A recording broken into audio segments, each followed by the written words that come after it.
சோஃபாவோட என்ன போச்சுன்றதெல்லாம் எங்களுக்கு தெரியாதுங்க. ஆனால் சோஃபா போயிருக்கு. இந்த சோஃபா போனது தான் அனைவராலும் விமர்சிக்கப்படுது ஒன்று. ரெண்டாவது, இவர்கள் அமைச்சர் பதவிக்கு அடிச்சு பிடிச்சுன்னு அலையிறாங்க. ஆகவே இதில் லீமா ரோஸ்னு ஒரு லாட்ரி சீட்டு மார்ட்டின் அவங்க மனைவி அவங்களுடைய தலையீடுகள் போங்கன்னா நீ இயக்கத்துக்கு விரோதமாக நீங்கள் ஒரு பொம்பளை கூட்டிட்டு நீ அலையிறப்ப போங்கன்னு தானே சொல்லுவோம். நீ இங்கிருந்துனே பிரச்சனை பண்ணுன்னு சொல்லுவோமா? போங்க, வாங்கன்னு எப்படி கூப்பிட முடியும்?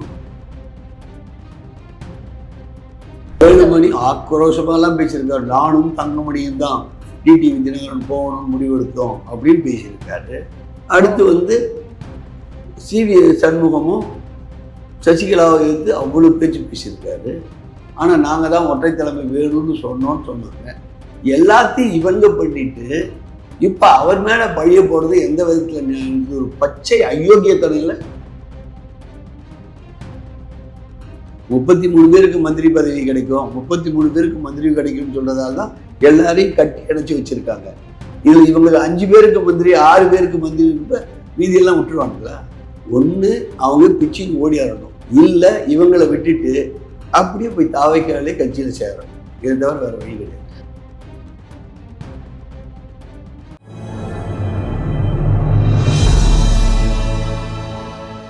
ஈத்தமிழ் மீடியா நேயர்களுக்கு அன்பு வணக்கம். இன்றைய சிறப்பு விருந்தினராக நம்முடன் இணைந்திருப்பவர் அஇஅதிமுகவின் மூத்த நிர்வாகியுமான மாவட்ட செயலாளர் மதிப்பிற்குரிய ஆதிராஜாராம் அவர்கள். வணக்கம் சார். வணக்கம் சார்.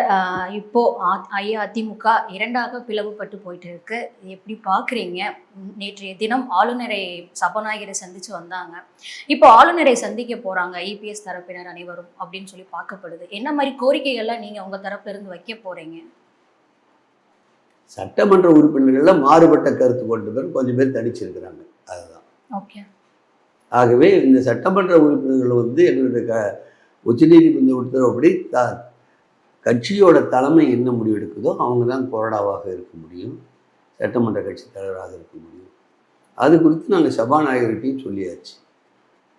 அடுத்து ஆளுநரையும் போய் மனு. இப்போ சபாநாயகர் பார்த்தீங்க அப்படின்னா அவர் ஆல்ரெடி தாவேக்காவே சேர்ந்தவர் தான். அவர் ஆப்போசிட் பார்ட்டிக்கு தான் அதிகமான ஒரு ஆதரவு தெரிவிப்பார் அப்படிங்கிற மாதிரி பார்க்கப்படுது. எப்படி பார்க்குறீங்க? நம்ம அதுக்குள்ள ஒரு முடிவுக்கு வரக்கூடாது. இல்லை, அவர் என்ன பண்ணுறாருன்னு பார்ப்போம், அதுக்கப்புறம் பேசுவோம். ஓகே. ஸோ அதே மாதிரி சார் கேசி வீரமணி அவர்கள் சண்முகம் அவர்கள் தரப்பில் பேசிகிட்டு இருந்தார். இப்போ திரும்பவும் உங்கள் தரப்புக்கு வந்திருக்காரு. இது நாங்கள் எப்படி எடுத்துக்கிறது மக்கள்? அவர் சென்னையிலே உட்காந்துக்கிட்டு சண்முகம் தரப்புக்கு ஆதரவு கொடுத்தாரு. அதுக்கப்புறம் ஊரில் போய் கட்சி நிர்வாகிகளை பார்த்தாரு.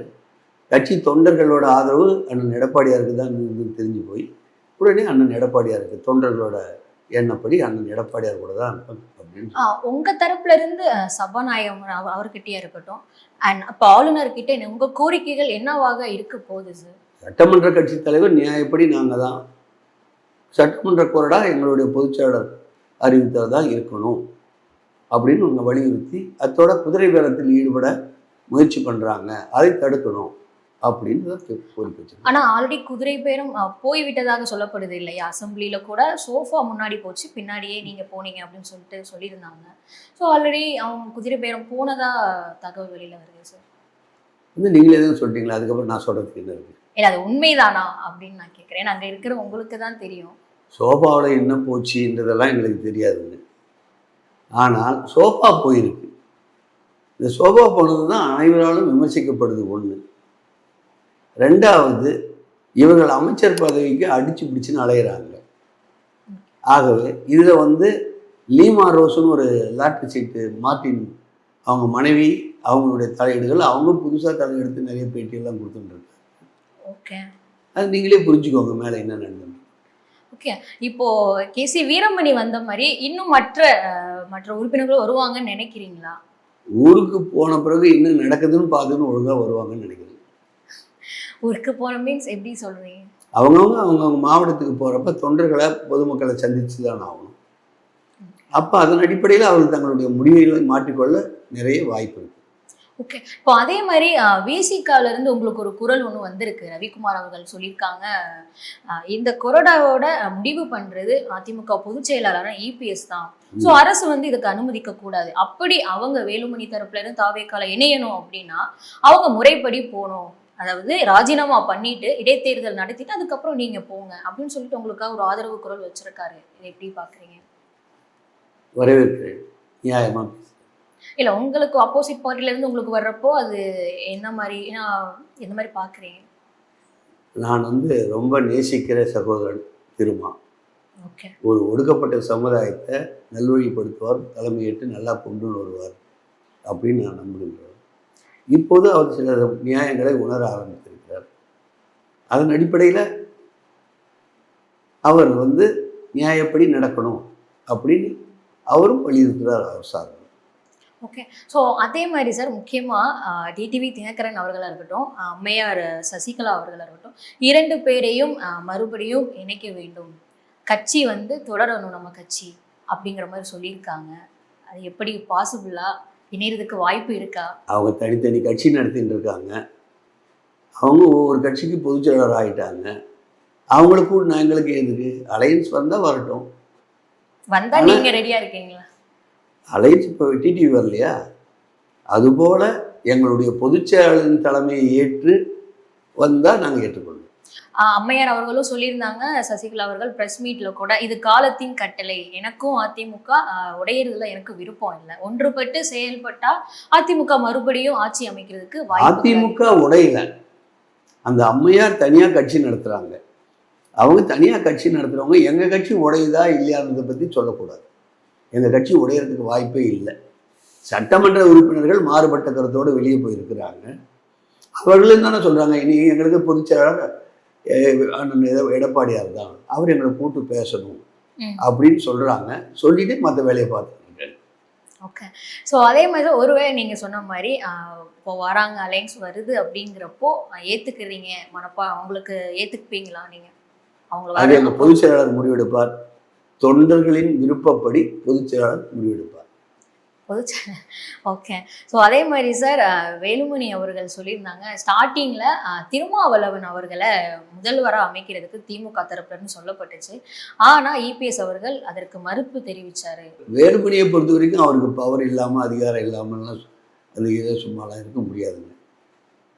அவர் வந்து எப்படிங்க, திருமாவளவன் ஒரு ஒடுக்கப்பட்ட சமுதாயத்தோடு சேர்ந்தவர் முதலமைச்சராக வரதை பற்றி எங்களுக்கு எந்த இது இல்லை. யாரோட ஆதரவோடு நாங்கள் காலங்காலமாக இருக்கின்ற, பட் அது உங்களுக்கு வந்தது உண்மைதானா? அந்த அப்ரோச்சில் வந்தது அதெல்லாம் அதை பற்றி எல்லாம் தெரியலைங்க. இவர்கள் 33 பேரும் மந்திரி ஆகணும்னு ஆசைப்பட்டவங்க அதுக்கான முயற்சிகளில் ஈடுபட்டார்கள். எங்கள் பொதுச்செயலாளர் கிடையாது.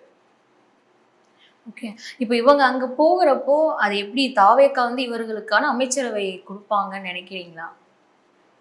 கொடுத்தா அதை விட அவர் மக்களுக்கு இழைக்கின்ற துரோகம் வேற எதுவுமே கிடையாது. தூய்மையான ஆட்சி தரும் அப்படின்னு சொல்லிட்டு இப்போ வந்து இவங்களெல்லாம் ஒரு கட்சியில் வந்து பிரச்சனைகளை உருவாக்கி கொண்டு சட்டமன்ற உறுப்பினர்கள் பிரிந்து வர்றப்போ வந்து அது வந்து தூய்மைக்கு அடையாளம் இல்லை. அதற்கு காங்கிரஸும் அனுமதிக்காது, கூட்டணி காங்கிரஸும் அனுமதிக்காது. அதாவது பாஜகல இருந்து வந்தவங்க இவங்க உள்ள சேர்த்துக்கிட்டா அப்படின்னா காங்கிரஸ் உள்ள அனுமதிக்காது, உள்ள சலசலப்பாகும் தாவேக்காக்குள்ளேயே அப்படிங்கிற மாதிரி பார்க்கப்படுது. அப்படின்னு எனக்கு தெரியலைங்க. காங்கிரஸ் அப்படி அனுமதிக்க கூடாதுன்றதுக்கான இடத்துல இல்லை. ஒன்று, அவங்களும் தீய சக்தி திமுக அப்படின்னு பேசிய கூட்டணியில் இருந்து தானே வெளியே வந்திருக்காங்க, பதவிக்காக தானே வந்திருக்காங்க. அவர்கள் எப்படி மற்றதை பற்றி பேச முடியும்? ஒருவேளை நீங்கள் சொன்ன மாதிரி பதவி அமையலை, கொடுக்கல விஜய் அவர்கள் அப்படி அப்படின்னா திரும்ப அவங்க ரிட்டன் இங்கே வர்றதுக்கு வாய்ப்பு இருக்கா? நீங்கள் உங்கள் தரப்புல இருந்து அவர்களை ஏற்றுக்கொள்வீர்களா? பொதுச் செயலாளரிடம் வந்து மன்னிப்பு கேட்டுட்டு நாங்கள் அப்படி வந்து இயக்கத்தில் ஒரு சின்ன சலசலப்பை, சட்டமன்ற உறுப்பினர்களிடையே ஒரு சலசலப்பை உருவாக்கியது தவறு அப்படின்னு மன்னிப்பு கேட்டுட்டு வந்தால் எங்கள் பொதுச் செயலாளர் அவர் என்ன முடிவெடுக்கிறாருன்னு அன்றைக்கி தான் தெரியும். ஓகே. ஸோ அவர்கள் பார்த்தீங்க அப்படின்னா முன்னாடி வரைக்கும் நான் சொன்ன மாதிரி திருமாவளவன் அவர்களுக்கு இது பண்ணோம் அப்படின்னு சொன்னாங்க. இன்னொரு குற்றச்சாட்டு ஒன்று சொல்லியிருந்தாங்க, பிஜேபி வந்து அலைன்ஸ் வேணாம் நாங்கள் சொல்லியிருந்தோம், ஆனால் அவர் வந்து நாங்கள் சொல்கிறப்போ கேட்காம இப்போ வந்து வச்சிருக்காரு அப்படின்னு சொல்கிறாங்க. இப்போ வந்து இதை வந்து தேர்தலுக்கு முன்னாடியே சொல்லியிருக்க வேண்டியது தானே. இதை தேர்தலுக்கு முன்னாடியே சொல்லியிருக்க வேண்டியது தானே. பிஜேபியோட கூட்டணி வச்சதால தோத்தோன்னு போன சட்டசபை தேர்தலில் சொன்னாங்க. அதுக்கப்புறம் பிஜேபியோடு இல்லாமல் நாடாளுமன்ற தேர்தலை சந்தித்தோம். அப்பயும் வந்து சிறுபான்மை சமுதாயத்தினர் எங்களுக்கு ஆதரவு அளிக்கலை.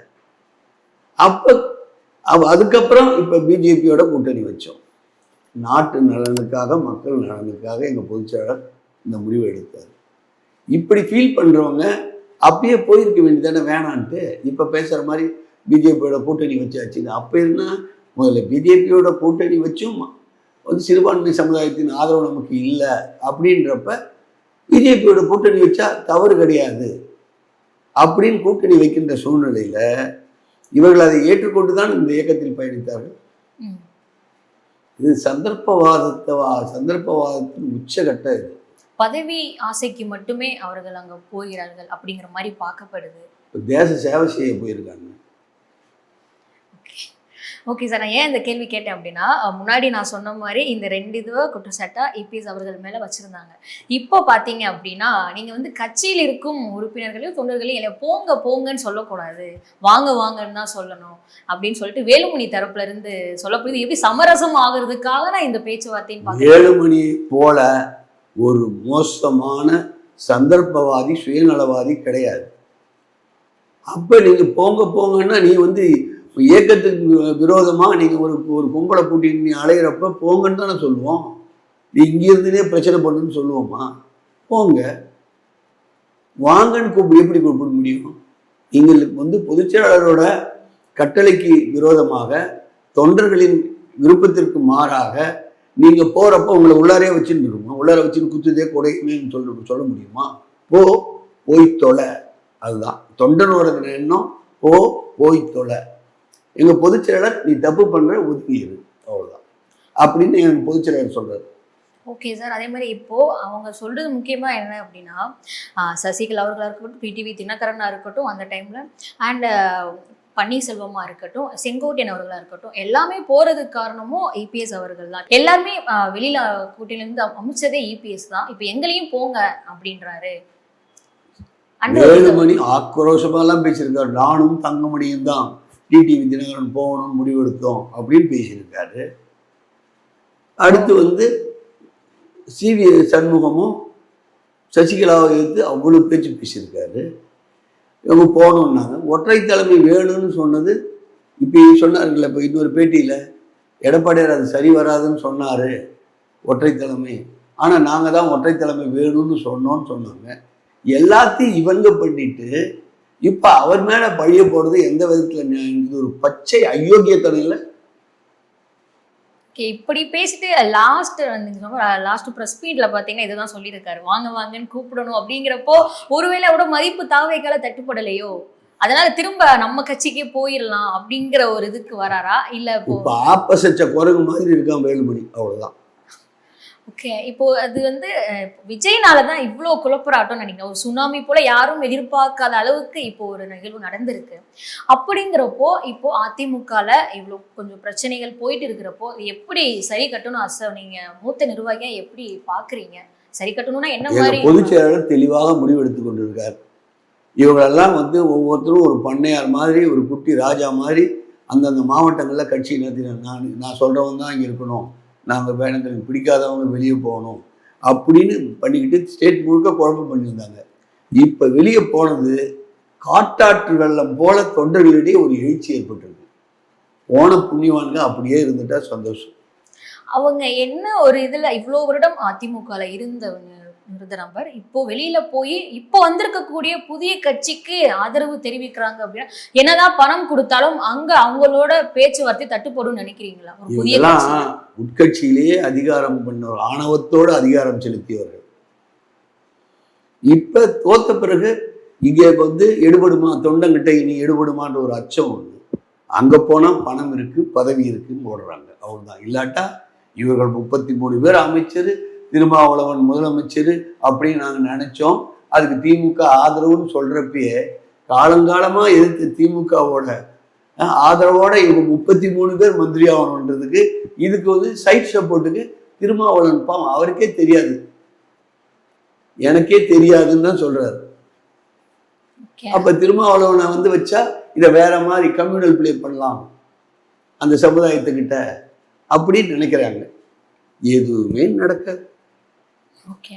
இப்போ அதே மாதிரி விஜய் அவர்களும் பார்த்தீங்க அப்படின்னா நீங்க முன்னாள் முதல்வரான ஸ்டாலின் அவர்களை சந்திச்சீங்க, சரி. நீங்க போய் ஏபிஎஸ் சந்திச்சிருக்கலாம் இல்லையா? நீங்க ஏன் போய் வேலுமணி சண்முகம் அவர்களை சந்திச்சீங்க அப்படின்னு ஒரு கேள்வி இருக்கு. அதை எப்படி பாக்குறீங்க? ஏன் அவர் ஸ்டாலினை சந்திச்சாருன்னா ஸ்டாலின் கூட்டணி இருந்தவங்களெல்லாம் ஸ்டாலின் அனுப்பி வச்சிருக்காரு. அவர்கள் எங்க திமுக கூட்டணியில் தான் இருக்கிறோம். அதுக்கு ஒரு சாக்கு சொல்றாங்க. நாங்கள் வந்து டெல்லி இங்கே வந்து குடியரசுத் தலைவர் ஆட்சி வரக்கூடாதுன்றதுக்காக எங்கள் கூட்டணியில் இருக்கவங்க அவங்களுக்கு ஆதரவு கொடுக்குறாங்க, இவர்கள் ஆதரவு கொடுக்குறாங்கன்னு சொல்கிறாங்க. அப்போ விஜயோட ஒரு அண்டர்ஸ்டாண்டிங் இருக்கிற மாதிரி தானே தெரியுது. அண்டர்ஸ்டாண்டிங் மீன்ஸ் எதை சொல்ல வரீங்க? அது எப்படின்னு நீங்கள் தான் முடிவு எடுத்துக்கணும். அடுத்து அப்போ எடப்பாடியார் ஆரம்பத்திலேருந்து விஜய் எதிர்த்தார். அதாவது நாங்கள் நம்பிக்கை வாக்கெடுப்போல நாங்கள் எதிர்த்தோம். இவர்கள் உண்மையாகவே விஜயை எதிர்க்கிறவர்களா இருந்தால் ஏன் நடுநிலை வைக்கணும், வெளியேற்றணும்? நடுநிலை வைக்க நடுநிலை இல்லை, நாங்கள் வெளியேற்றம் செய்கிறோன்றது ஒன்று தான், ஆதரவு கொடுக்கறதும் ஒன்று தான். இப்போ பிரேமலதா சொல்லியிருந்தாங்க திமுக எப்படி அவங்கள இருந்து அலைன்ஸ் போனது வெளியில இருந்து ஆதரவு தெரிவிக்கிறோம்னு சொல்லியிருந்தோம். அதே மாதிரி நீங்களும் வெளியில இருந்து ஆதரவு தெரிவிக்கணும் அப்படின்னு சொல்றாங்க. அது நடக்கும்னு நினைக்கிறீங்களா? சூப்பராக வச்சிருக்காங்க அவங்களால ஒரு செக்கு, அவ்வளோதான். இவங்க யோகினா இருந்தா நாங்கள் வெளியிலிருந்து ஆதரவு கொடுக்குறோம்னு சொல்லட்டும். அதை சொல்ல மாட்டாங்கன்னு சொல்றீங்களா? கண்டிப்பா சொல்ல மாட்டாங்க. ஓகே. உள்ள ஒருவேளை இருப்பவர்கள் 25 பேருக்கு இப்போ காங்கிரஸ்க்கு பாத்தீங்கன்னா அப்படி வெளியிலிருந்து ஆதரவுன்னா இவங்க கூட போன முக்கால்வாசி எம்எல்ஏ திருப்பி துண்டை காணும் துணியை காணும்னு இவங்களை விட்டுட்டு எங்க பொதுச்செயலாளர் காலடியில் வந்து சரண் ஆயிடுவாங்க. ஓகே. இது எப்படி சார் இவங்க இப்போ யார் பக்கம் தான் போக போறாங்க அப்படிங்கிற ஒரு கேள்விக்குறி இருந்துட்டே இருக்கு. இப்போ திரும்ப இபிஎஸ் அவர்களை தேடி வருவாரா, இல்ல உள்ள அங்க ஆல்ரெடி காங்கிரஸ்க்கு 10 அமைச்சரவை கொடுக்க போறதா தாவேகா தேர்வுன்னு சொல்லப்பட்டுச்சு. இப்போ 25 பேர் இருக்காங்க. அப்படிங்கிறப்போ எத்தனை பேருக்கு கொடுப்பாங்கன்னு நினைக்கிறீங்க? அங்கேயே போயிடுவாங்க? ஏன்னா இவங்க என்ன சொல்றாங்கன்னா நாங்க அதிமுகக்காக நாங்க ஸ்டேட்மெண்ட், அவங்களோட ஸ்டேட்மெண்ட்டை தொடர்ந்து கவனிங்க. 33 பேருக்கு மந்திரி பதவி கிடைக்கும், 33 பேருக்கு மந்திரி கிடைக்கும்னு சொல்றதால தான் எல்லாரையும் கட்டி அணைச்சி வச்சிருக்காங்க. இது இவங்களுக்கு 5 பேருக்கு மந்திரி 6 பேருக்கு மந்திரி இருப்ப மீதியெல்லாம் விட்டுருவானுங்களா? ஒன்று அவங்க பிச்சின்னு ஓடியாரணும், இல்லை இவங்களை விட்டுட்டு அப்படியே போய் தாவைக்காலே கட்சியில் சேரணும். இதை தவிர வேற வழி கிடையாது. ஆனால் அவங்க சொல்றது நாங்க அதிமுக விட்டு நாங்க போக விருப்பப்படவே இல்லை, அதிமுக பிளவு பண்ணணும்னு நாங்க விருப்பமே படலை. இவங்க ஒரு விஷயம், அதிமுக பிளவுபடுறது விரும்புனா இவங்க எவன் மதிக்கிறான்? இவன் எம்எல்ஏக்கள் ஆதாயம் தேடிக்கின்னு போறாங்க, அற்றகளத்து அறிஞர் பறவை போல இவங்க போயின்னு இருக்காங்க. இவங்க வந்து ஒரு பதவிக்காக பணத்துக்காக போறாங்க.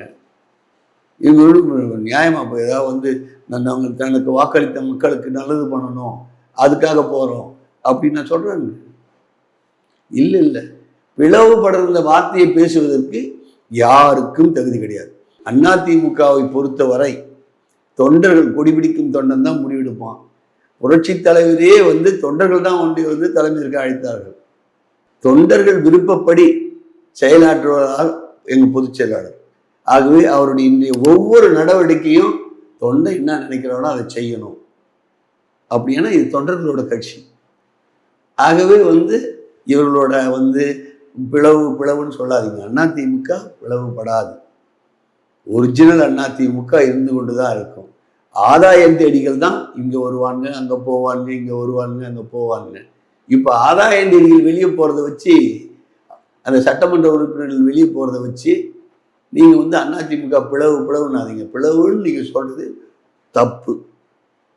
Okay sir. இப்போ அவங்க இப்போ இந்த மாதிரி ஒரு இதில் போயிட்டாங்க அப்படிங்கிறப்போ திரும்ப நீங்கள் சொன்ன மாதிரி இப்போ அதிமுக பொதுச் செயலாளரான இபிஎஸ் அவர்கள் திரும்ப ஏற்றுக்கிட்டாலும் உள்ள இருக்கிற நிர்வாகிகள் மத்தியில் இவருக்கு அந்த மதிப்பு இருக்கும்னு நினைக்கிறீங்களா? திரும்பவும் மதிப்பே இருக்காது.